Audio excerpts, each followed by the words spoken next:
Hey, Soul Stories fam! We're about to begin a brand new love journey. The night rain fell steadily, like the weary breathing of the city. Neon lights shimmered across the slick pavement, casting faint lilac hues on the fogged windows of Moonlight Cafe, a small corner shop where Emily Walker worked the night shift 3 evenings a week. It was close to 11. The last customer had just left, leaving behind a half-finished cup of coffee and a lingering trace of vanilla in the air. Emily sighed, rolled up her sleeves, and began cleaning the tables. Rainy nights always made her feel lonely. Not the kind that came with tears, but the quiet kind, like the ticking of a clock in an empty room. She was a senior majoring in business administration, still short nearly $3,000 for this semester's tuition. Rent, electricity, and her mother's old hospital bills were piling up in the drawer at home. Everything felt like trying to swim through icy water, just keeping her head above the surface to breathe. When she bent down to pick up a napkin that had fallen near the window, she noticed something half hidden in the light.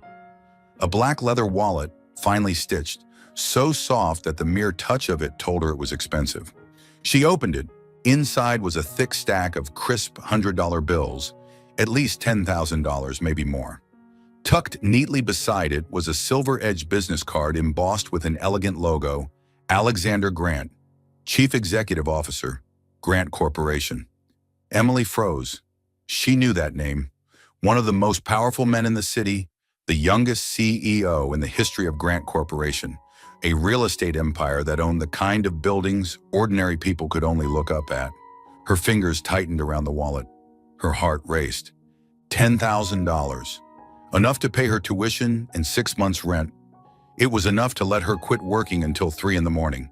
Enough for her mother to finally go to the hospital without worrying about the cost.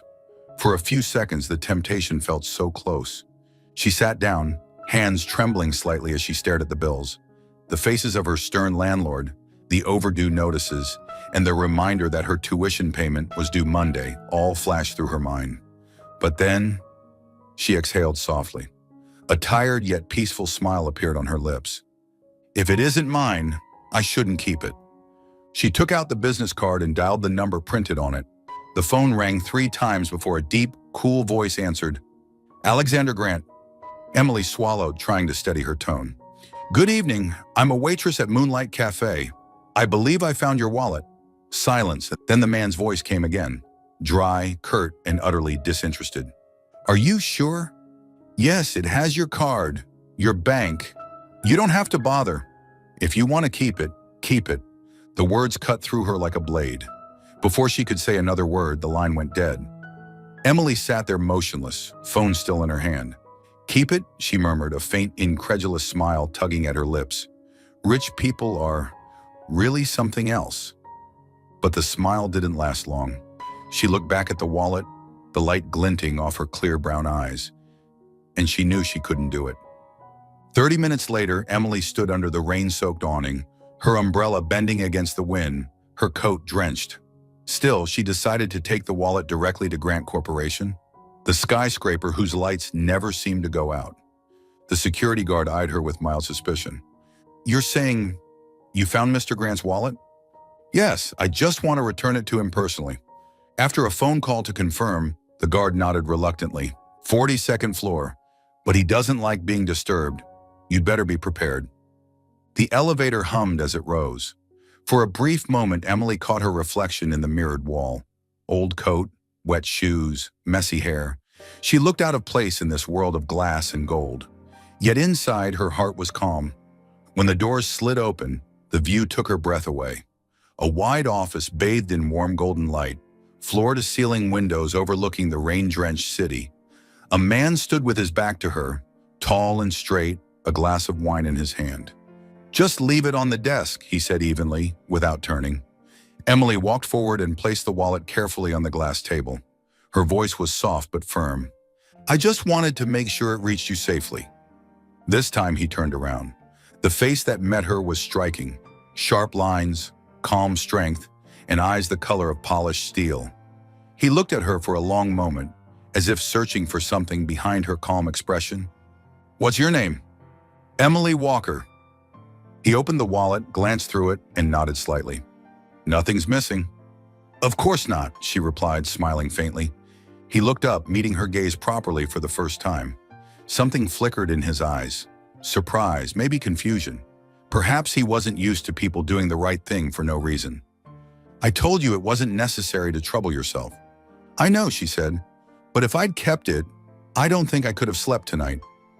A gust of wind brushed against the windows, carrying the sound of rain. He stood still, watching the young woman before him. Drenched coat, cheap umbrella, but eyes bright and honest. Voice so genuine it left no room for doubt. "Do you realize you just broke the first rule of this world?" he asked quietly. "What rule is that?" "Never trust a stranger." She laughed softly, tilting her head. "Then maybe you should meet a few more strangers." He said nothing. And for reasons he couldn't explain, in that quiet moment, Alexander Grant, the man the city feared, felt something gentle stirring inside him. Emily turned to leave, her footsteps clicking lightly across the polished floor. The door closed behind her. Outside, the rain kept falling. But inside the glass walls of Alexander's office, something had shifted, small and fragile, like the flicker of a flame in the cold night. In the office on the 42nd floor, dim light reflected off the glass walls, casting Alexander Grant's face in shades of fatigue and silence. Late at night, the city below sparkled like a field of scattered stars. But to him, those lights were nothing more than hollow squares of gold. He leaned back in his chair, loosening his tie, absent-mindedly twirling a silver pen between his fingers. On the desk lay a pile of unsigned contracts, a list of potential partners, and a phone blinking with dozens of unread messages. His world was always noisy, but in a strangely empty way. In the past few years, Alexander had learned a brutal truth about the elite. Everything had a price, even loyalty. He had once trusted his older brother, co-founder of Grant Corporation, until he discovered the man had been embezzling funds for secret investments. He had once trusted his best friend, until that friend used confidential information to sabotage him in an international deal. Even those he paid the most, who spoke of loyalty with rehearsed devotion, were only waiting for their chance to betray him. And so Alexander built a wall around himself, thick, cold, and unyielding as steel. One day during a signing meeting, he had turned to his assistant and muttered almost to himself, "You know, I don't think I can trust anyone anymore." The assistant chuckled, half joking, half serious. "Maybe you should test that. Leave your wallet somewhere. See who calls you back." The idea began as nothing but a careless remark, but that night he actually did it. He left his wallet on the chair of a small cafe, the one he often visited alone at the end of long days, to escape the boardrooms and the artificial smiles. He wanted to see if there was anyone left in the world who wouldn't be blinded by money. He didn't expect that this tiny experiment would become a turning point in his life. The phone had rung that very evening. A soft, female voice came through, nervous, trembling slightly, but clear. "Good evening. I'm a waitress at Moonlight Cafe. I think I found your wallet." Alexander remembered that moment vividly. The first thing he felt was suspicion. Numbers flashed instantly through his mind. $10,000 in cash, 5 credit cards, and a business card with his name printed on it. "You don't have to bother. If you want to keep it, he had said flatly, out of sheer instinct. Because he didn't believe. He didn't believe anyone could touch his money and still have clean hands. But that girl had done what no one else would. She had come all the way to his headquarters in the pouring rain, drenched from head to toe, just to return something that wasn't hers. No pleading, no pretense, no hidden agenda. Simply because it was the right thing to do. Since that night, Alexander hadn't been able to forget those eyes. Clear, honest, utterly different from every gaze he'd ever known. A poor girl working night shifts with calloused hands and a gentle voice that brushed against his thoughts like wind. And somehow she had unsettled him more than any deal he had ever made. 3 days later, Alexander drove to Moonlight Cafe. He wore dark glasses, a charcoal coat, and chose a corner seat near the window where shadows gathered. She was there. Her hair was tied up, her white shirt slightly worn, with a faint coffee stain on her sleeve. She wiped tables with practiced ease. Every time a customer walked in, she offered a small, genuine smile. Not rehearsed, not polite, just sincere. He ordered in a low voice, hoping she wouldn't recognize him. "One espresso, no sugar, extra hot water." "Right away, sir." She smiled again before turning away. Alexander watched her go, and for reasons he couldn't explain, his heartbeat stumbled. He observed her serve an elderly customer, pick up a napkin that had fallen, then crouch down to help a little boy retrieve his dropped pastry. She tore the remaining piece in half and handed it back. "Half for you, half for your mom. She's been waiting so patiently." The mother smiled in gratitude, and Alexander, the man used to sharp negotiations and glittering parties, felt his throat tighten over something so simple. A woman wiping tables, a child's laughter, and he, a man surrounded by excess, suddenly felt hollow. He stayed until closing time. When Emily turned off the lights, he was still there. She glanced over, seeing only a quiet man in the corner, staring out at the rain. "Sir, we're closing soon," she said softly. He looked up and their eyes met, his silver-gray gaze locking with her warm brown one. For a moment, neither spoke. She didn't recognize him, the man whose wallet she had returned days ago, and he didn't reveal it. "Thank you for the coffee," he said quietly. "Thank you for stopping by." She smiled, her voice so gentle it felt like a melody. When he stepped outside, the night wind carried the scent of coffee and pastries. Standing beneath the awning, watching the fine drizzle shimmer under the streetlight, Alexander found himself smiling. He no longer thought of it as a test, because what he had received wasn't just his wallet back, it was something he thought he'd lost forever. Faith in human goodness. That night back home, he picked up his phone and looked at the business card she had returned with the wallet. On the back, written in neat, looping handwriting, were the words, "Returning it because it isn't mine. Have a good night, Emily Walker." For the first time in years, Alexander Grant slept peacefully. A week passed, yet the image of that girl still lingered in Alexander's mind. The clear eyes, the quiet but resolute voice, the trembling hands placing the wallet on his desk as if afraid to stain his world. No matter how many meetings, contracts, or lavish parties filled his schedule, that single moment replayed again and again. One question kept echoing in his head. How could someone with so little choose honesty when those with everything choose deceit? That night, he didn't drive straight home. Instead of heading to his Hudson River penthouse, Alexander sat in his car beneath the streetlight, his expression unreadable. A faint jazz tune played on the radio, but he wasn't listening. Something inside him had shifted, something small but real. The next morning, he gave his assistant, Lucas, a quiet order. "I want to know everything about Emily Walker. Moonlight Cafe, as soon as possible." Lucas blinked, surprised. "She's the woman who returned my wallet." That was all he said, and that was enough. Those who had worked long enough at Grant Corporation knew that when Alexander Grant asked about someone, the only proper response was silence and speed. 3 days later, the report lay neatly on his desk, organized, detailed, complete. Name Emily Walker, age 22. Status, senior student at Newfield University, majoring in business administration. Income, part-time waitress. Moonlight Cafe, night shift. Outstanding tuition, $2,850. Rent debt, 4 months overdue. Family mother, Martha Walker, weak health, mild heart condition, living in the suburbs. Alexander stopped reading for a moment. $10,000, an amount so small to him he hadn't even counted it, could have solved every problem in this girl's life.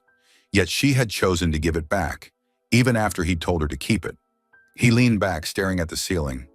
The wall of steel he had built inside himself, the one carved by years of bitter disappointment, began to crack just slightly. She could have taken everything, but chose nothing. In his world, that kind of person was rarer than a miracle. The next morning, Alexander put on a charcoal gray suit and walked into Moonlight Cafe in broad daylight. No disguises, no shadows, just a powerful man. But this time, his eyes weren't searching for profit. They were searching for something true. Emily was wiping down a table by the window. When she looked up, she froze. "Mr. Grant?" she stammered, barely believing what she was seeing. The cafe stirred with whispers. Who wouldn't recognize that name? Alexander Grant, the young CEO whose face appeared on business magazines, whose expression never softened. He smiled faintly. You can call me Alexander. I owe you a thank you. She shook her head quickly. No, you don't owe me anything. I just did what anyone should do. He studied her for a long moment, then smiled again. I used to think no one in this world did things simply because they were right. Emily blushed, unsure how to respond, lowering her gaze. Alexander took a seat at the same table where he had once sat watching her through the rain. She brought him his coffee, the same warm, bitter aroma as before.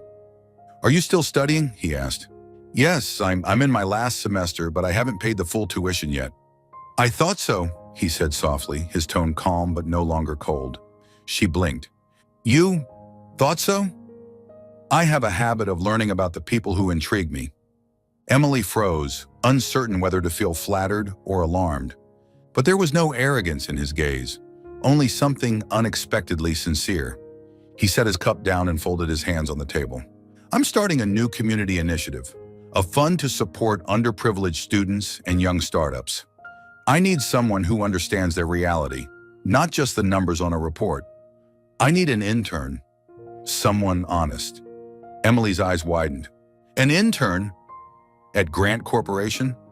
Yes, I don't care if you lack experience. What I need is a genuine heart. She stared at him, stunned, her pulse racing. She had sent dozens of internship applications. None had ever called her back. And now, sitting across from her, the very man everyone admired and feared was offering her a place in his world. I don't know if I'm qualified, she whispered.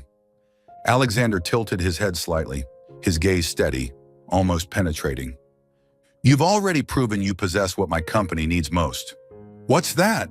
Integrity. A quiet stillness filled the air between them. Emily bit her lip, trying to hold back the tears welling in her eyes. If you trust me, I'll do my best, she said softly. I don't trust people easily, Alexander replied, a faint smile tugging at his lips. But this time, maybe I'll try. When he left the cafe, Emily stood by the door, watching as the sleek black car disappeared into traffic. Her hand rose instinctively to her chest, her heart still pounding. Everything had happened so suddenly, as if life had opened an unexpected door just for her. She didn't yet realize that with those few simple words, I need an intern, her life had just stepped into a new chapter, one where her heart would learn to love, to trust, and to face a world far beyond her own. As for Alexander, driving down the sunlit street, he caught his reflection in the rearview mirror and smiled faintly. For the first time in a long while, he was looking forward to being at the office the next morning. On her first day at Grant Corporation, Emily stood frozen before the towering glass building, its surface gleaming under the morning sun. High above her, silver letters shimmered against the steel. Grant Corporation, building tomorrow. She drew a deep breath. Her freshly pressed white blouse, carefully cleaned pencil skirt, and the black heels borrowed from her roommate made her look professional enough, but her hands still trembled slightly. She could hardly believe it. A week ago, she'd been working the night shift at a cafe, and now she was walking into one of the most prestigious companies in the city as the personal intern to CEO Alexander Grant. The moment she stepped through the revolving doors, the world seemed to shift. The lobby gleamed with light, the scent of oak wood and coffee blending in the air. Men and women in sharp suits moved briskly, their footsteps clicking in a precise rhythm, like the heartbeat of a living clock. A tall woman with sleek blonde hair in a gray suit approached her, voice clipped and polished. You must be Emily Walker, correct? I'm Melissa, Mr. Grant's executive assistant. I'll be showing you around today. Yes, nice to meet you, Emily said, bowing slightly, her polite smile tinged with nervousness. Melissa didn't return the smile. She simply nodded once and turned. Follow me. The elevator shot upwards so quickly that Emily's ears popped. When the doors opened, she stepped into another world, the 42nd floor, where only senior executives worked. Marble floors, frosted glass walls, hushed footsteps. Even the air felt heavier here, pressed under the weight of precision and power. At the end of the hallway stood a black oak door engraved with metallic letters. Alexander Grant. Mr. Grant isn't in yet, Melissa said crisply. You can work at the outer desk. Start by organizing these files for me. Be punctual, dress neatly, and don't ask unnecessary questions. No one here has time for mistakes." Without waiting for an answer, she walked off, leaving Emily facing a tower of files stacked halfway up the desk. Taking a steadying breath, Emily began to sort through them one by one, whispering dates and names under her breath as she worked. No one spoke to her. A few people walked by, glancing at her with faint curiosity, some with polite indifference, others with thinly veiled judgment. "They probably think I don't belong here," she thought, then smiled softly to herself and kept working. By lunchtime, she slipped quietly into the employee cafeteria. She bought the cheapest sandwich on the menu and sat by the window far from the others. Across the room, a group of office workers laughed over coffee. "I heard she used to be a waitress." "Seriously?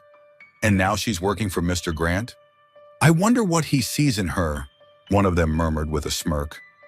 Emily heard every word but pretended not to. She just tightened her grip on her cup of water and whispered to herself, "Just focus. You came here to learn, not to be liked." That afternoon, as she passed the technical department, she noticed an elderly janitor struggling to gather a pile of documents that had fallen onto the floor. People walked past without so much as a glance. Emily immediately bent down beside him. "Let me help you with that." "Thank you, dear, but this is the executive wing. You shouldn't—" "It's fine," she said, smiling. She gathered the papers carefully, stacking them neatly in order before handing them back. The man's tired eyes softened with gratitude. What she didn't know was that, through the glass wall of his office, Alexander Grant had been watching. He had just stepped out of a meeting when he saw her, hair tied up, sleeves rolled, blouse slightly wrinkled, helping someone no one else had even noticed. Her quiet kindness, her unguarded smile.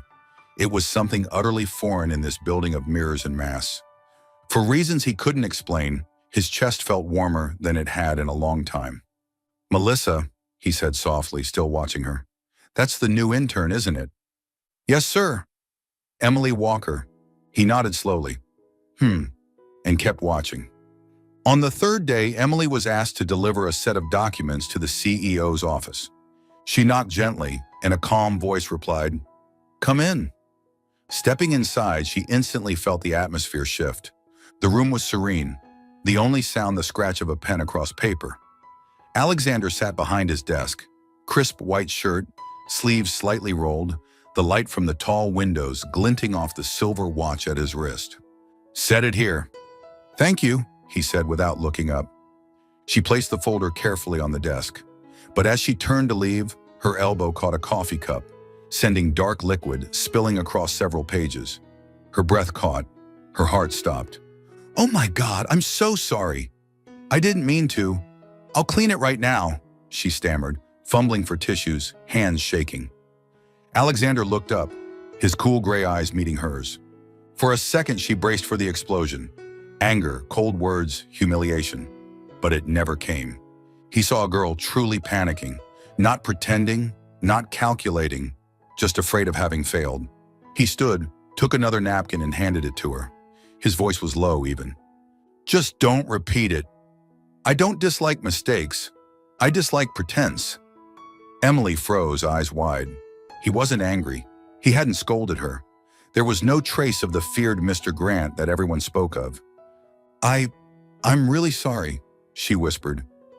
"It's fine," he said gently, sitting back down. "Make me a new cup of coffee instead. Less sugar this time." "Yes, sir." And for the first time, she felt a touch of warmth inside that cold, glass-walled office. That evening, as Emily left work, she still couldn't shake the image of his gaze. Steady but not harsh, distant yet strangely human. There was something behind the ice, something fragile. She didn't know that after she left, Alexander had paused, looking at the faint coffee stain on the corner of the papers. A quiet chuckle escaped him, a rare sound in that office. "She's better than half the people here," he murmured, closing the file. That weekend, when Emily returned home, her mother asked softly, "How's work, sweetheart? Is it hard working for someone like that?" Emily smiled as she sat beside her mother under the warm glow of the small lamp. "It's hard, Mom, but I think I'm learning something important." Her mother looked at her, curious. And what's that? Emily's eyes softened. That not everyone who seems cold is heartless. Some people just need a little kindness to start believing in the world again. Elsewhere, in a high-rise apartment overlooking the city, Alexander stood by the window. Below, the street shimmered like a river of light. In his hand was an old business card, the one she had once used to call him. He smiled faintly. "Maybe," he whispered, "I'm starting to believe again too." Soul Stories fam, if you're watching on another channel, come home to us at Soul Stories, where tens of thousands of listeners and sharers come together. The workday ended with a thin rain tracing diagonal lines down the glass windows. Emily tidied her desk, checked her inbox one last time, and was just about to shut down her computer when a notification appeared. 7:30 p.m., dinner with Mr. Grant, location attached. Subject, discussion of next quarter's community project. Her breath caught. Melissa had made a passing remark that afternoon. "He's busy tonight, but if you get an invite, go." Her tone had been as even as always, but her eyes had flickered with something Emily couldn't quite read. Had she done something wrong or something right? She spent a few minutes in the restroom fixing her hair, buttoning up a cleaner white blouse, and straightening her collar. Facing her reflection, she whispered, "It's just work. Just a business discussion." She repeated it like a mantra until her heartbeat slowed. A message came through on her phone. "Étoile, 7:30, corner table." Étoile, a French restaurant known for its quiet elegance. Emily exhaled deeply, grabbed her coat, and left the 42nd floor before her nerves could change her mind. Étoile welcomed her with golden light and the soft scent of butter. It wasn't loud. Everything there seemed to communicate in whispers. Alexander was already seated at a corner table by the window, his back straight, one hand resting lightly on the rim of a glass of water. The lamplight reflected off the silver watch on his wrist, the only object that hinted at luxury. Otherwise, he wore simple confidence. A black shirt, dark trousers, and quiet composure. He stood as soon as he saw her. "Thank you for being on time." "Thank you for the invitation, Mr." She hesitated. "Mr. Grant, I'm a little nervous." "Don't be," he said, voice low and calm, like a reassurance rather than an order. "We're just talking business." They ordered dinner. Alexander chose veal stew and a light red wine. Emily scanned the French menu, trying not to look lost, and finally settled on onion soup and salad. When the waiter left, silence filled the space between them. But it wasn't heavy. Somehow it felt peaceful, like the sound of rain brushing softly against the window.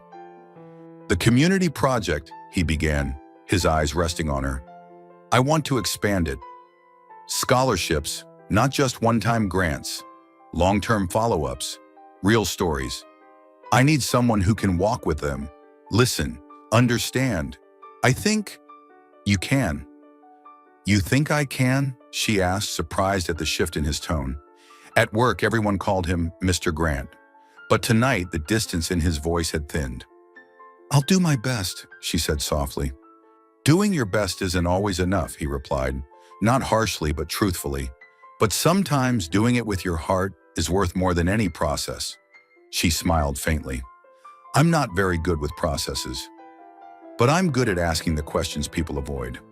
"Such as, are you pretending to be okay?" she said with a small laugh. "Most people only ask, are you okay?" Alexander's lips curved. Not a full laugh, but enough to ease the edges of his face. The gray in his eyes softened. Their food arrived. Between bites, they spoke about school lists, application forms, and ways to make the scholarship less intimidating.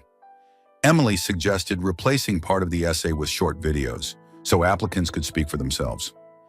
Alexander listened carefully, occasionally asking short, precise questions and taking notes on his phone. It wasn't like any meeting she'd imagined. No pressure, no cold authority. He listened as if time itself had slowed to make room for their exchange. When the waiter refilled their glasses, Alexander set down his pen. His voice lowered slightly. "Why did you return the wallet?" he asked quietly. "When you were struggling to pay tuition?" Emily set her spoon down, looking at the faint reflection of light on the table. A moment passed. Then she lifted her head. "Because if I lose my honesty," she said simply, "I lose everything." The answer was short, unpolished, and utterly real. It landed between them like a pebble dropped into still water, small but rippling deep. Alexander didn't speak right away. There was a shift in his gaze. Not surprise, not disbelief, but recognition, as if something long buried had stirred. "When I was younger," he said finally, "I thought I could trust family." He paused, his eyes drifting to the wall behind her. "Until one internal deal, my brother tried to transfer assets behind my back. It wasn't just money. It was him saying, 'I'll choose me, not you,' even though we share the same name." Emily didn't interrupt. She only nodded softly, to let him know she was listening, really listening. "After that," he continued, "I started measuring everything by risk. Every smile was a calculation. Every compliment had a price. Every handshake came with fine print. And then a foolish waitress brought your wallet to the 42nd floor?" Emily said quietly, half teasing, half earnest, "and ruined your calculations." He looked at her. This time his smile came more easily. "Not foolish, just different." "Do you regret leaving the wallet behind?" she asked. "Yes," he said after a beat, "because it reminded me of what I'd become." "What's that?" "The man who tests the world instead of living in it." A breeze slipped through the cracked window, carrying the scent of rain. Emily leaned her chin on her hand, studying him as if reading a page worth deciphering. "How long have you been in that perfect cage of yours?" "Long enough to forget how to open it." He traced the rim of his glass. "But lately, it feels like someone's holding the key." His eyes flicked toward her. "Maybe." Her face warmed. She took a sip of water, pretending to glance at her notes. "About the application process," she said quickly, "I think we should add informal interviews, walks, or cheap meals. You can see more of who people really are." "Where do you like to observe people?" he asked. "Where they stop pretending." "Bus stops, grocery stores before closing." "And where do you see me?" he asked, tone light but eyes searching. "In a glass office," she replied without hesitation. "But your eyes are always somewhere outside." He was silent for a long time. The quiet stretched until she feared she'd crossed a line. Then he said, "One day, show me this bus stop." "I'll take you to a discount grocery store instead," she laughed. "You'll learn the world really smells like bread there." "Deal," he said, smiling. When dessert arrived, a warm slice of apple tart, she cut it neatly in half and pushed one piece toward him. "Half for work," she said, "half for the man learning how to trust again." He looked at the shared slice, as if it were some kind of gentle ritual. "Do you always divide things like this?" "My mother taught me. She said when there isn't enough, cutting it in half makes it easier to swallow." "How is your mother?" he asked quietly. "Better," Emily said, her face lighting up. "I took her for a checkup." "Honestly," she hesitated, "I almost used the money in your wallet. For about 10 seconds, I imagined how many problems it would solve. But then," she shrugged lightly, "I wouldn't have been able to live with myself." Alexander didn't blink. The words went straight through the armor he'd spent years perfecting. This wasn't a confession seeking forgiveness. It was truth, simple and clean. He exhaled softly. "Thank you for not taking it." Then after a pause, more quietly, "And thank you for giving me a reason to start believing." They left when the rain had stopped. The street glistened, puddles reflecting the broken glow of the city lights. At the steps outside, Alexander opened his umbrella. Emily reached for her own cheap one, but he tilted his slightly toward her. "I'll walk you home," he said, not as an order, not even as a question, just an instinct wrapped in courtesy. "You don't have to," she began, then stopped. His expression wasn't stern, just kind. She smiled. "All right." They walked side by side in silence. The world around them was hushed, save for the sound of water underfoot. At one corner, the wind shifted, pushing the umbrella more toward her. She noticed his shoulder growing damp, wanted to tell him to move it back, but stayed quiet. Some gestures, she thought, were too tender to interrupt. When they reached the subway entrance, he said, "Send me your full proposal tomorrow. Keep it short, but make it real."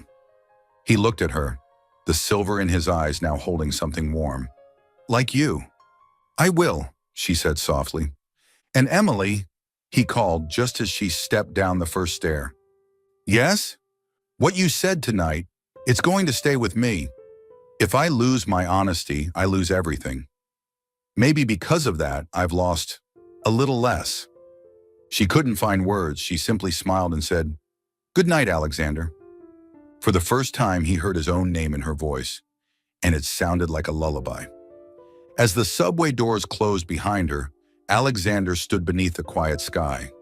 In the reflection on the glass, he saw a man who seemed less guarded, less sharp.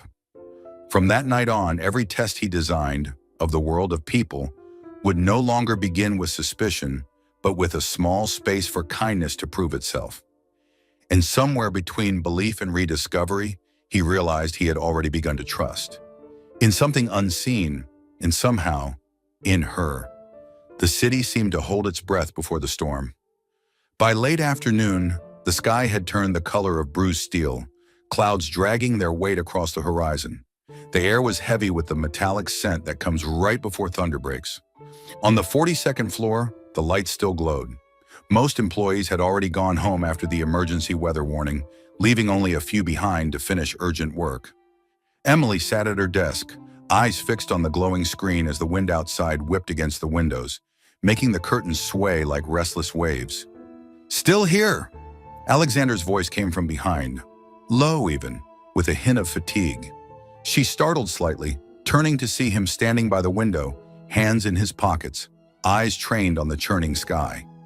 The reflection of the office light caught the sharp lines of his face, composed yet shadowed by the exhaustion of someone who hadn't known peace in years. "I just wanted to finish the scholarship report," she said. "If the power goes out tomorrow, at least it'll be done." "You still don't need to stay here alone," he interrupted, not unkindly. "Just a man too used to giving orders." Emily smiled faintly. "If you're still here, then I'm not exactly alone, am I?" He paused. The words, simple as they were, made him glance at her again. His voice softened. "Careful, Emily. People could misunderstand you when you say things like that." "Could they?" She tilted her head, her eyes bright. "I was just being honest." He exhaled quietly and turned back toward the window. Outside, thunder rolled and lightning slashed the sky open for a brief, blinding second. Emily flinched instinctively, shoulders curling in. Alexander noticed. He crossed the room and asked, his tone low, "You're afraid of storms?" "Just a little," she admitted. "I've been like this since I was a kid. My mom used to say thunderstorms were just God cleaning the house." She tried to laugh, but her hands stayed clenched on the edge of the desk. Another flash. Another crack of thunder, louder this time. She gasped and nearly stood up, hugging her arms tight around herself. Without thinking, Alexander shrugged off his suit jacket and draped it gently over her shoulders. "Sit," he said softly. "It'll pass soon." Warmth seeped into her skin through the fabric, carrying his faint scent of cedar and coffee. Emily lowered her gaze, fingers gripping the lapel. "Thank you." He nodded once, sitting across from her, elbows on the table, eyes still on the storm outside. Silence filled the space, gentle, rhythmic, broken only by the steady drumming of rain on glass. It was the kind of silence that didn't need filling. After a while, she said quietly, "I think maybe you're afraid of storms too." He turned his head. "Me? Yes. Not thunder. The kind of storm you can't control. When someone can hurt you and you can't stop them."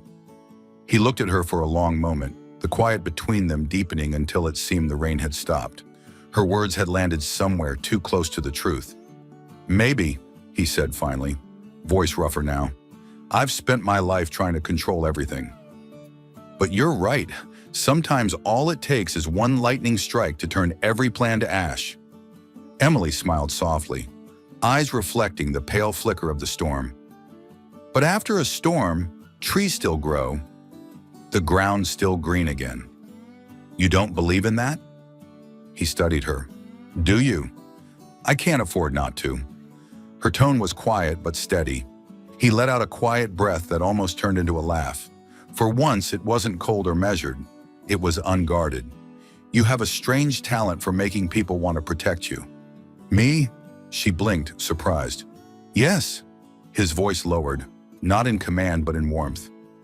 Maybe because you don't know you're doing it. For a while, neither spoke. Outside, the wind roared, lightning streaked the clouds, and then, as if exhausted, the world began to soften again. Time slipped by. The lights flickered, then went out, leaving only the dim golden glow of the backup generator. The air turned still and intimate, the kind of quiet that felt almost dreamlike. "We might be stuck here until morning," Alexander said after checking his phone. "They've issued a movement restriction." "So, I get to work overtime with the CEO tonight?" Emily teased lightly, and for the first time, he had to smile. "I don't think most people would dare call it overtime when their boss is sitting beside them. I just call it what it is. You once told me honesty can be dangerous." "It's still worth it," she replied without hesitation. He shook his head, amused, quietly defeated by her simplicity. Somehow this woman had the power to make even his most rigid words sound unnecessary.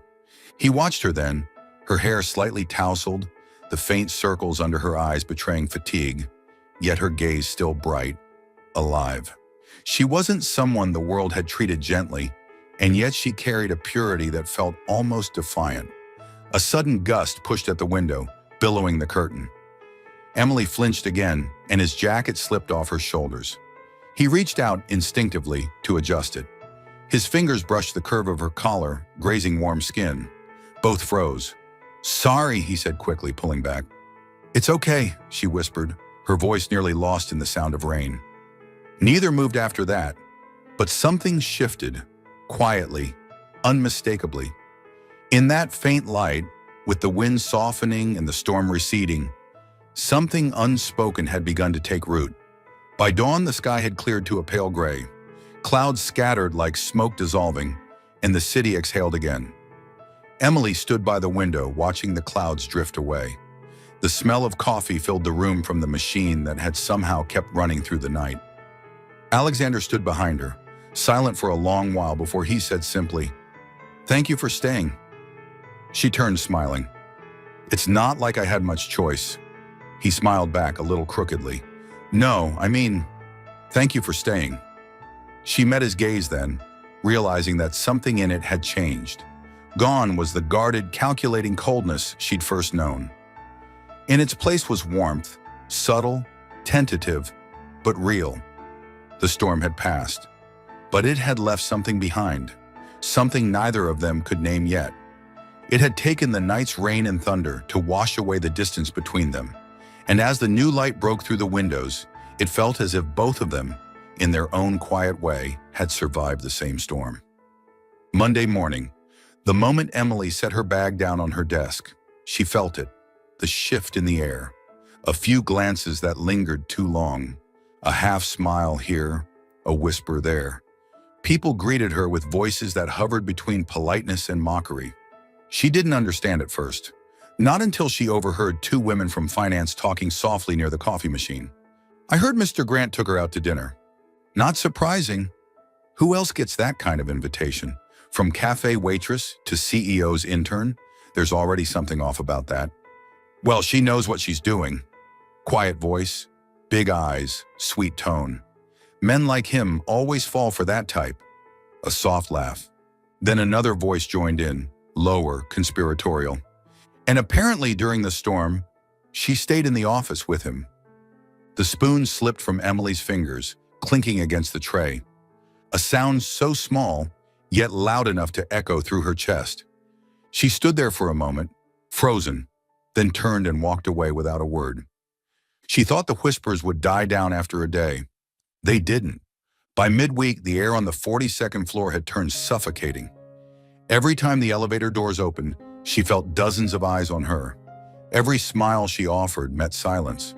When she entered the secondary meeting room, Melissa, the executive assistant, looked up from her notes and said, with practiced neutrality, "You should know in this company everything Mr. Grant does is observed. My advice? Don't be too familiar, whether intentional or not." I don't need to know," Melissa interrupted, tone flat as glass. "But others will." The door closed behind her. Emily stood still, the hum of the air conditioner filling the hollow inside her. It felt as if the floor itself was slipping away beneath her feet. That afternoon, Alexander returned from a board meeting. He sensed it immediately. The strained quiet, the unnatural stillness. Teams hunched over their screens, typing too fast, eyes lowered, his brows furrowed. "Where's Emily?" he asked. No one answered. Melissa stepped forward, placing a file on his desk. She requested to leave early. Reason: health. He looked down. The paper trembled faintly, her handwriting uneven, as if written in haste. At the bottom, a small note: "Thank you for giving me the opportunity." Something twisted inside him. Anger, guilt, and an emptiness that hit too deep. He sat still for a few seconds, jaw tightening, then said coldly, "Melissa, call a meeting, all executive staff, now." 10 minutes later, the boardroom was full. No one knew why they'd been summoned, but tension hung in the air like static before lightning. When Alexander walked in, the murmurs died instantly. He set his phone on the table and let his gaze sweep the room. "I hear," he began, voice calm but cutting, "that we've developed a new hobby here. Gossip." No one dared to move. "I hear you've been talking about my intern, about a dinner, about a storm." His tone deepened, every word deliberate. "What disgusts me isn't the rumor itself. It's that you all believed it. Because she's poor." A few heads dropped. Others looked anywhere but at him. "She's the only person in this building who doesn't need to pretend," he continued, voice tightening. "She doesn't flatter me. She doesn't fake loyalty. She doesn't wear masks just to survive here. Can any of you say the same?" Silence. Only the faint patter of rain on the windows answered him, steady and merciless. "If this is how you treat someone for being decent," Alexander said, each word sharp as glass, "then perhaps we should change our slogan from building tomorrow to destroying dignity." Melissa's eyes lowered. A few department heads looked pale. He finished quietly but firmly, "I don't defend liars, but I will defend what's real, at any cost." Then he turned and left the room, the echo of his footsteps louder than the thunder outside. That evening, long after most had gone home, Emily returned to collect her things. She thought the floor would be empty, but when the elevator doors opened, Alexander was there, standing by the window, the city lights stretching far behind him. She froze. "I just came for my bag," she said softly. "I'll submit my resignation in the morning." He turned, his expression unreadable, voice quiet but firm. "I won't allow it. You can't stop me." "I can." He stepped closer. "If you walk away because of a few lies, then they win. And I don't allow that in my company." She gave a small, trembling laugh. "You don't understand. You can survive gossip. I can't. I've never been anyone, Alexander. I don't want people thinking everything I've achieved came from—" She hesitated, eyes glistening. "You." He studied her, words forming slowly, carefully. Finally, he exhaled. "Then I'm sorry for putting you in that position." "There's nothing to apologize for," she said, voice breaking. "You didn't do anything wrong. I'm not strong enough to face those stares. I'm afraid I'll stop believing in what I used to believe." She turned toward the door, her hand trembling on the handle. "Emily!" His voice stopped her. "I never trusted anyone," he said softly. "Not until I met you. If you leave, I'll have to go back to that world again. Please don't make me do that." Her breath caught. Tears slipped down her cheeks. "You can't say that just to make me stay." "I'm not saying it to convince you," he said, stepping closer, his voice barely above a whisper. "I'm saying it because it's true." They stood there facing each other in the half-lit room while the rain streaked down the glass, blurring the skyline into soft, trembling light. A single drop fell onto her hand. She couldn't tell if it was rain or tears. She tried to smile, nodding faintly. "I'll think about it." Alexander didn't move, only watched as she walked out. The door closed with a sound too final. He stood there for a long time, the air heavy with the scent of rain. For the first time since he became CEO, Alexander Grant no longer felt above anyone. He just felt small in a world that had finally begun to change because of one woman who dared to stay honest. A month after the storm, the Grant Community Fund was finally nearing its launch. The 42nd floor buzzed with restless energy. Emily practically lived in the office.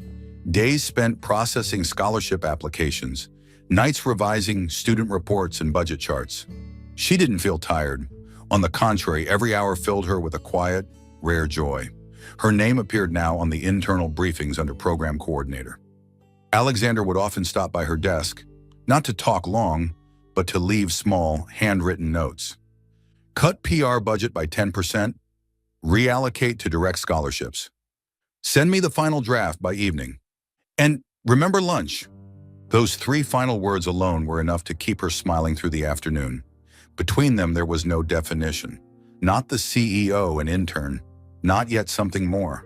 But in the way his gaze softened whenever she laughed, in the quiet restraint that lived in his voice, Emily sometimes dared to believe, just maybe, that he felt it too. The day of the press conference was set. Alexander had called in his closest friend, Daniel Reed, the company's financial consultant, to finalize the sponsorship details. Daniel was a few years older, with the kind of charm and sharp perception that came from reading people for a living. Emily entered the conference room with a stack of reports. She smiled. "I've brought the updated files, Mr. Grant." "Thank you, Emily." Alexander nodded. She placed the folder on the table, bowed slightly and turned to leave. But as the door swung almost shut behind her, Daniel's voice drifted through the narrow gap. "So, you still haven't told her?" "Told her what?" Alexander's tone was flat. "The wallet," Daniel said, a trace of amusement in his voice. "You're really not going to tell her you left it there on purpose? To test her?" There was a brief silence. Then Alexander's reply came, low and tired. "It doesn't matter anymore. The result said enough." Daniel chuckled softly. That's classic Alexander Grant. Even kindness has to be measured and proven first. Emily froze outside the door. For a moment, she thought she'd misheard. Test? Experiment? The words hit her like cold water. So even that night, the night she thought was fate, the moment she'd believed in second chances, was it just part of his experiment? Images crashed back like a wave. The rain-soaked cafe, the way she'd clutched the wallet against her chest before returning it. His quiet words, "You made me believe in people again." His rare, genuine smile when he told her, "You make others want to protect you." Every single one of those memories. Was it all just fallout from a test she never knew she was taking? Her hands trembled as she stepped back from the door. Her chest ached, as if something had splintered inside her. She walked quickly back to her desk, every step sharp, unsteady, like walking over broken glass. Melissa looked up from her screen. "Emily, where are you going? We still need the final—" "I'm done," Emily said quietly. Her voice wavered but didn't break. In her office, she sat down and opened her drawer. She pulled out her employee ID, slid it into a white envelope, and picked up her blue pen. On the front, she wrote only, "Thank you for showing me how beautiful the world can be, even if only for a little while. I thought miracles were real. Turns out they were just a test." She folded it neatly and placed it on his desk. When she walked past the conference room again, the meeting had ended. Alexander was stepping out, phone in hand, his expression distracted. He caught a glimpse of her leaving, hair loose, shoulders trembling slightly as she moved down the hall. "Emily!" he called. She didn't turn back. An hour later, Alexander returned to his office. The envelope sat waiting for him, centered perfectly on the desk. He opened it. The short note inside hit him harder than any argument ever could. "I thought miracles were real. Turns out they were just a test." He stared at the words until they blurred. Was that how she saw it now? That his silence, his mistake, had reduced everything between them to an experiment? He clenched the paper in his fist. Something raw burned in his chest. When had every choice he made ended up hurting the very people he wanted to protect? He remembered the day he'd left the wallet behind. He'd been so sure the world had lost its honesty. He only wanted to prove himself right, to confirm his cynicism. But Emily had come, and she'd proved him wrong. She'd been the exception, the proof that good still existed. And now, because of his own arrogance, she was gone. He had tested the world for truth and failed his own. That night, the 42nd floor was silent. The white envelope lay open beside a small plastic card, Emily Walker, community fund intern. Alexander sat alone in the half-light, elbows on the desk, face buried in his hands. The city glittered outside as bright as always. But tonight it felt unbearably empty. In the glass reflection he saw himself. The man who had everything: wealth, reputation, control. Everything except the one thing he truly wanted: her trust. His whisper came out rough, almost to himself. "I never meant to test you, Emily. I just wanted to see if goodness still existed. But it turns out I'm the one who needed to be tested." The next morning, her office was empty. On her desk lay an old weathered notebook, left open on a half-written page. "Sometimes you don't need to be rich to have everything, you just need someone who truly believes in you." Alexander traced his fingers over the ink, his throat tightening. Outside, rain began to fall again. The same quiet rhythm as that night she had returned his wallet. But this time she wasn't coming back. And he knew. To find her again, he would have to do the one thing he had never done in his life: be completely, painfully honest. The city glowed under a curtain of rain. Long streaks of light stretched along the wet asphalt, bending and breaking through puddles like shards of glass. Inside his car, Alexander Grant drove aimlessly through the downpour.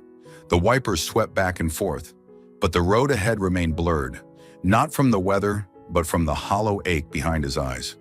On the passenger seat lay the crumpled note, damp at the edges, her handwriting bleeding slightly into the paper. "Thank you for showing me how beautiful the world can be, even if only for a short while." He had read it so many times that he no longer needed to look. Every word was etched into him, carving a deeper wound each time he repeated it in silence. She was gone. And for the first time in his life, the man who could make entire departments move with a single order, Alexander Grant felt utterly powerless. He didn't go home that night. The penthouse on Hudson, with its glass walls and city view, suddenly felt like a mausoleum. Too empty, too clean, too cold. Instead, he drove through narrow streets lined with old brick buildings, where yellow streetlights flickered through mist, where people still hurried under umbrellas and held each other close. Ordinary lives, the kind he'd spent years overlooking, now looked achingly real. He stopped in front of Moonlight Cafe, the place where it all began. Inside, the soft clatter of dishes and the hum of an old radio filled the room. A new waitress worked behind the counter. Not Emily. "Excuse me," he said quietly, his voice rough. "The girl who used to work here on the night shift. Emily Walker. Is she still here?" The waitress shook her head. "No, sir. She quit a few weeks ago. I think she moved out to take care of her mom." "Do you know where she went?" "Not really." The girl hesitated, then added, "But she used to come by the city library in the mornings. Said she liked reading there when the world was quiet." Alexander nodded his thanks and left. The central library was nearly empty when he arrived. The air smelled faintly of old paper and rain-soaked coats. He walked through rows of tall wooden shelves, the echo of his footsteps following him like a question. Every girl with brown hair made his pulse quicken, only to fall when she looked up. Not her. Never her. An elderly librarian approached, voice soft and patient. "Can I help you, sir?" "I'm looking for someone," Alexander said. "Emily Walker. She used to come here often." The man frowned thoughtfully. "Ah, the young woman with the notebook? She hasn't been by in a few days. Last time I saw her, she asked for directions to a cheap boarding house near St. Mary's Hospital." Alexander's breath caught. "Thank you." And he was gone before the man could say another word. The road to St. Mary's led him away from downtown, past warehouses, rusted fences, and narrow lanes still flooded from the afternoon storm. The air smelled of wet cement and fading hope. He stopped before a small, rundown boarding house, its peeling walls and flickering hallway light a world away from the gleaming tower he called his own. Room number 8. The landlord, a man with kind eyes and weathered hands, nodded when Alexander showed Emily's name. "She stayed here for a bit. Quiet girl, always paid on time, even when she looked like she hadn't eaten much. Left yesterday, said she was going back home to take care of her mother." Alexander's chest tightened. "Do you know where that is?" The man shook his head. "Didn't say. But She left this. From the drawer, he pulled a folded note. The paper creased, edges soft with damp. Alexander unfolded it carefully. If anyone comes looking for me, tell them I'm fine. And please, tell them not to look anymore. He stood there under the dripping awning, rain pelting his shoulders, soaking through his coat. The ink had begun to run, blurring into small gray rivers, but the words were still legible enough to break his heart. He sat in his car for a long time afterward, engine off, windows fogging. The city, for once, seemed still. Even the storm had gone quiet, leaving behind a muffled calm, as if the world itself was holding its breath with him. He reached for his wallet, the same one that had started everything. Inside, the business cards were gone, but one small thing remained, a coin wedged at the corner of an old photograph. The coin Emily had used that night to keep the picture from sliding out. He held it between his fingers, feeling the cold metal against his skin, and laughed. A short, broken sound that dissolved into silence. "A test," he murmured, "and I'm the one who failed." The words trembled out of him like a confession. He leaned forward, resting his forehead against the steering wheel. For years, he had thought power meant control, over people, over chaos, over truth. But now, sitting alone in the quiet hum of the rain, he finally understood what it meant to lose something real. For the first time, Alexander wasn't afraid of failure or scandal. He was afraid of never finding her again. The one person who had looked at him and seen a man, not a title. The one person who had made him believe, even for a heartbeat, that kindness was still possible. And as the night stretched on, with the rain whispering against glass, Alexander whispered to no one, "For the first time, I just want someone to believe me. Not because I'm Alexander Grant, but because I mean it." And the city, vast and glimmering, offered no answer. Only the echo of her absence and the sound of the rain marking the road he would have to take to find her again. Autumn mornings in the suburbs always carried a special kind of light. Soft, golden, and forgiving. The kind that could make even old pain seem gentle. Emily poured tea for her mother, watching the steam curl up in the quiet kitchen. The old radio on the counter hummed with static before the announcer's voice broke through. Calm, professional, and clear. The Grant Youth Program, a new scholarship initiative for underprivileged students, will launch this Saturday at Riverside Hall. CEO Alexander Grant will deliver the opening address. The name made her hand freeze midair. She pretended to focus on pouring the tea, but her heart had already tripped over itself. Her mother looked up from the table, eyes kind and knowing. "That's the man you used to work for, isn't he?" Emily forced a small smile. "Just a coincidence, I guess." But when she stepped outside that afternoon to collect the mail, there was an envelope waiting. Plain white, no return address. Inside lay a formal invitation, embossed in silver. "You are cordially invited to the opening ceremony of the Grant Youth Program, for those who still believe in goodness." And below, a single handwritten line in blue ink, "Hope you still believe." A G. She stood under the porch, wind brushing through her hair, the words glowing softly in her hands. Her heart clenched, not with anger, but with something deeper, something she had tried not to name. He remembered, yet her mind whispered caution. Going would mean reopening a wound that had just begun to heal. Her mother's hand came to rest gently on her shoulder. "Maybe you should go, sweetheart. Some things you have to hear with your own heart before you can let them go." Emily nodded. Her eyes glimmered, caught between fear and forgiveness. Riverside Hall gleamed the next morning, a sea of polished marble, camera flashes, and floral arrangements. The launch of the Grant Youth Program was nothing short of grand, the kind of perfection that had always surrounded Alexander Grant. Emily slipped quietly into the last row, keeping her head down, blending into the crowd. On stage, Alexander stood at the podium. He looked the same, poised, immaculate. Yet something about him was changed. His shoulders no longer carried that rigid air of control. His eyes, once sharp and distant, held a kind of quiet sincerity that hadn't been there before. "Ladies and gentlemen," he began, voice steady, rich and calm. "We often think great projects are born from strategy and vision, but for me, this one was born from a lesson." A few murmurs stirred in the audience. Emily's breath caught. A lesson, he continued, about honesty, and about how sometimes the most valuable thing in this world isn't found in our ledgers, but in a small act of goodness, like returning a wallet. A soft ripple went through the room. Cameras clicked faintly. Emily's fingers tightened around her seat. Months ago, Alexander said, pausing for a breath, I met a young woman who had nothing but her integrity and a belief that the world could still be kind. She reminded me that goodness exists, even when we stop looking for it. She taught me to believe again. And then, his gaze lifted, straight toward the back row.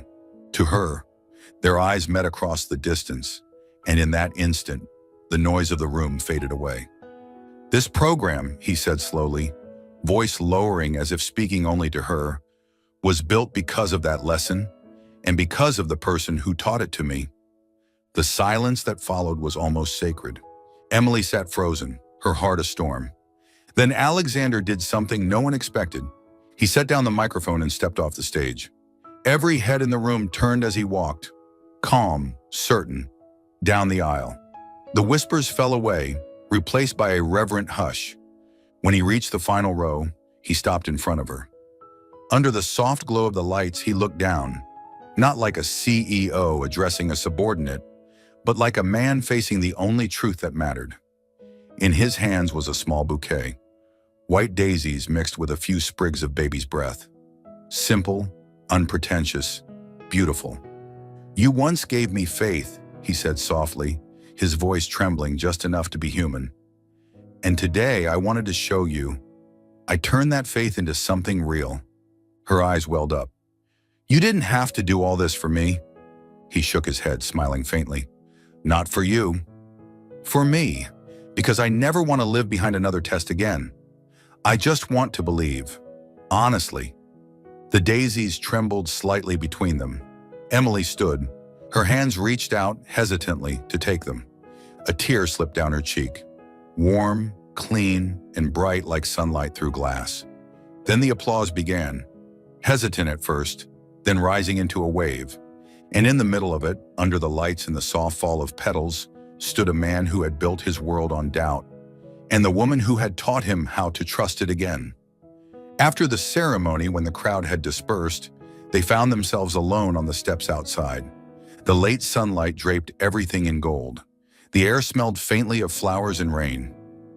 I didn't think you'd find me, Emily said quietly. I didn't, he admitted. You found me, through the faith you left behind. She smiled, small and genuine. That faith, it broke for a while. Then let me be the one to mend it, he said. They stood there in the gentle stillness. A breeze rustled through the bouquet in her hands, sending a few petals floating away. I kept the wallet, he said at last, voice soft. It reminds me of what I almost lost, and what I'll never take for granted again. She tilted her head. And what's the lesson? He chuckled, the sound light for the first time in months. Never underestimate a girl who can turn your whole world upside down, just by being honest. Emily laughed through her tears. The sound was like a song, clear, free, and impossibly alive. Somewhere nearby, a photographer caught the moment. The man with gray eyes, the woman with daisies, both standing in sunlight and smiling at each other. The photo would later hang in the main lobby of the Grant Youth Program. Beneath it, a small inscription would read, Faith, the one thing money can't buy, yet it can change everything. That morning, the sky was so clear, it was hard to believe it had ever known a storm. Sunlight spilled between the glass towers, brushing gold across the narrow street where Moonlight Cafe still sat humbly between taller buildings. Emily walked slowly toward it, her heart beating to an old familiar rhythm. The text from Alexander the night before had been simple. Tomorrow, 9 a.m. at the old cafe. I want to return something. She had read it over and over, wondering what something meant. Yet her heart had already known it would matter. When she pushed open the door, the little bell above chimed softly. The same sound that had once started everything between them. He was already there, seated by the window where she used to wipe the polished wooden table each night. Morning light touched his face, and for once, he didn't look like the commanding CEO the world feared. He looked simply like a man who had learned how to love, honestly, quietly and without armor. On the table lay a familiar black leather wallet. That wallet, the one that had begun it all. When she approached, he smiled and gently slid it toward her. "I want you to open it." She hesitated, then obeyed. Inside there was no cash, no business cards, only a small photograph, taken at the launch of the Grant Youth Program. In it, she stood holding a bouquet of white daisies, and beside her, Alexander watched her with an expression that could only be described as pride softened by love. Emily looked up, smiling through a small, shaky breath. "You've forgotten your wallet again?" His gray eyes glimmered with the faintest mischief. "If you find it this time, I hope you won't give it back." Before she could answer, he stood, walked around the table, and, to her disbelief, knelt down in front of her. The cafe went utterly still. From his pocket, he took out a small velvet box and opened it. Inside, a silver ring caught the light, a single diamond, modest and clear as a drop of morning dew. His voice trembled, deep and quiet, every word pulled straight from his chest. "The day you returned this wallet," he said, "I thought I was testing someone else's integrity, but it was you who tested mine. You made me realize that kindness doesn't need proof, and love doesn't need conditions." He lifted his gaze, and in his eyes she saw both apology and devotion. "So today, I don't want you to give anything back. I just want for you to keep me, if you can." Her hand flew to her mouth. Tears broke free, falling onto his fingers. "You're insane," she whispered, laughing through the tears. "I don't need your wallet. I don't need your money." "I know," he said softly, smiling up at her, "but I hope you'll keep this." He took her hand, slid the ring onto her finger. It fit perfectly, as if it had been waiting there all along. "Because," she breathed, smiling through her tears, "I've already kept the man who owned it." Applause echoed from the corner. The older waitress, the one who had worked beside Emily years ago, stood by the counter, clapping slowly, eyes shining. "First proposal we've ever had in this place," she said with a watery smile. "Maybe this cafe brings people luck," Emily replied, glancing around. Alexander squeezed her hand gently, and they sat together at the old table. Outside, the world hurried on, but inside, time seemed to pause, suspended in the stillness of something finally made right. "I used to think," he said quietly, "that the world existed only in numbers and contracts. Then you came along, and every theory I had unraveled. And I used to think you'd never change," she teased, wiping a tear away. "I didn't, until I realized what it meant to lose you." They both laughed softly, their smiles tinted with tears. For a long moment, neither spoke. They didn't need to. A month later, the newspapers ran the headline, "Grant Corporation expands nationwide scholarship program for underprivileged youth." In the accompanying photo, Alexander and Emily stood side by side.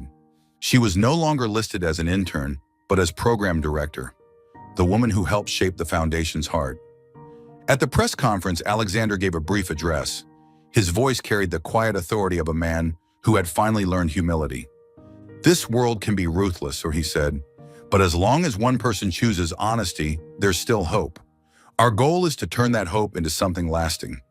When he finished, he turned toward her and reached for her hand. She smiled, radiant beneath the lights. The same smile that had once reminded him that goodness was the truest language people could share. That afternoon, after the cameras stopped flashing and the guests had gone, they stepped out onto the balcony overlooking the city. The breeze carried the scent of flowers from the hall below. Emily leaned on the railing, looking at the skyline. "Funny," she murmured. "All this started because of a lost wallet." Alexander smiled, sliding an arm gently around her shoulders. "No," he said, "it started because of a found heart." She turned to him, laughter bright in her eyes. "That's terribly cheesy." "Maybe," he admitted, grinning, "but I finally understand why people say love makes you foolish." "Then it's working," he chuckled, pressing a kiss to her forehead. "Promise me one thing," he said softly. "What's that?" "Whatever happens, never stop believing in people, not even in me." She looked up at him, eyes shining. "Only if you promise to never test anyone again." "Deal!"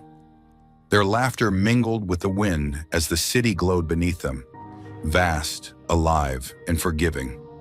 And somewhere, far below, Moonlight Cafe still stood quietly, its little bell chiming every time someone opened the door. Because sometimes miracles don't arrive with thunder or fate. Sometimes they begin with a lost wallet and end with a promise kept forever.